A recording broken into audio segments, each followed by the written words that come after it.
Welcome back. It's time for sports news. Here's Millicent Walker.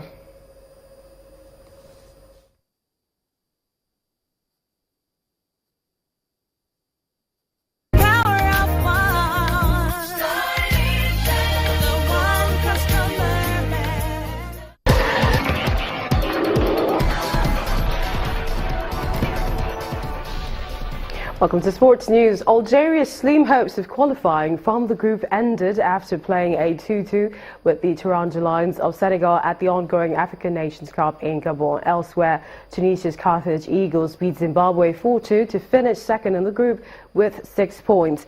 With these results, Senegal and Tunisia qualified for the quarterfinals from Group B. Tunisia will now face Group A leaders Burkina Faso in the last 8, while Senegal will face the indomitable Lions of Cameroon, who finished second. Arsenal manager Arsene Wenger has been charged with misconduct by the English Football Association. The FA alleges that around the 92nd minute, Wenger used abusive or insulting words towards the fourth official in the game against Burnley. It is further alleged that following his dismissal from the technical area, his behaviour in remaining in the tunnel area and making physical contact with the fourth official amounted to improper conduct. He has until Thursday to respond to the charge. Well, Rafael Nadal is back to the Grand Slam big time by fending off Gael Monfils 6-3, 6-3, 4-6, 6-4 in a tense clash to reach the Australian Open quarterfinals. Former champion Nadal had not reached the last 8 in a major since the 2015 French Open, so he celebrated wildly after closing out the 2-hour, 56-minute clash at a packed Rod Laver Arena. Well, Nadal will meet third seed Milos Raonic for a place in the semi-finals.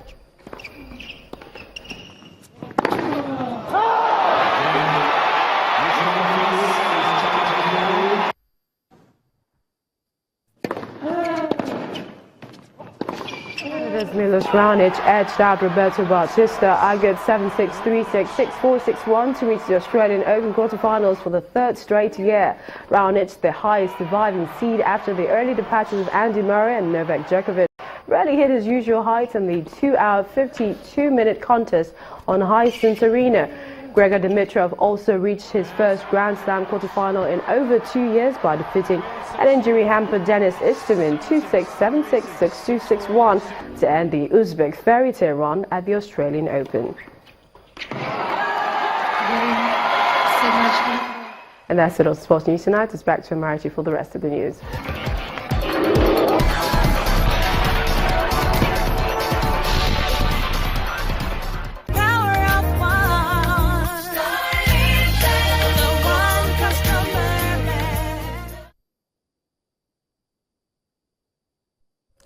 And to other stories, U.S. President Donald Trump has signed an executive order to withdraw the United States from the Trans-Pacific Partnership.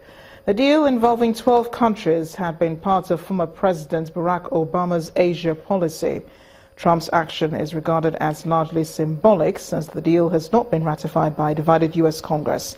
He criticized the deal as a potential disaster for the United States, arguing that it harmed U.S. manufacturing. The trade deal, which covered 40% of the world's economy, aimed to strengthen economic ties and boost growth by also reducing tariffs. And in entertainment news, Amara, the Nigerian film which premiered in Zurich last year, is set to hit the big screens in Nigeria. Victoria Idowu has more on this and other stories.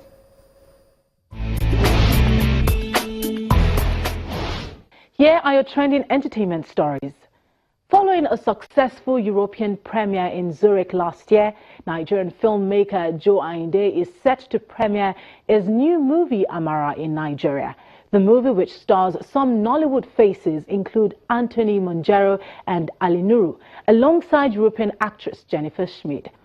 The movie received commendable reception within the European theatres, and now Ayinde is optimistic about bringing the movie back home.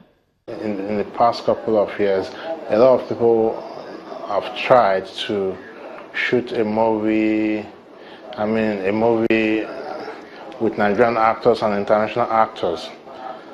And this is one of the best one so far in my opinion, because it's not just the idea of getting a white face to appear in a movie.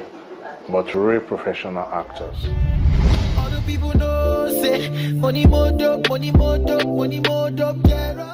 Former Hypertech singer Dami Crane begins a new chapter in his career on the Davido music imprint with a collaboration with label boss on E-Track Ladies. The song, which was produced by Scarface, is visually interpreted by HD Genesis and shot in Atlanta.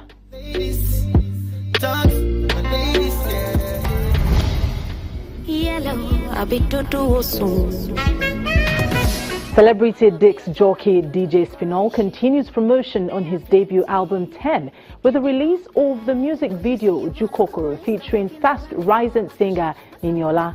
The video is directed by Adams Good. DJ Spinall. Spin it again. Can you spin it the way you spin it? And that's all on the entertainment news. Is back to the news at 10.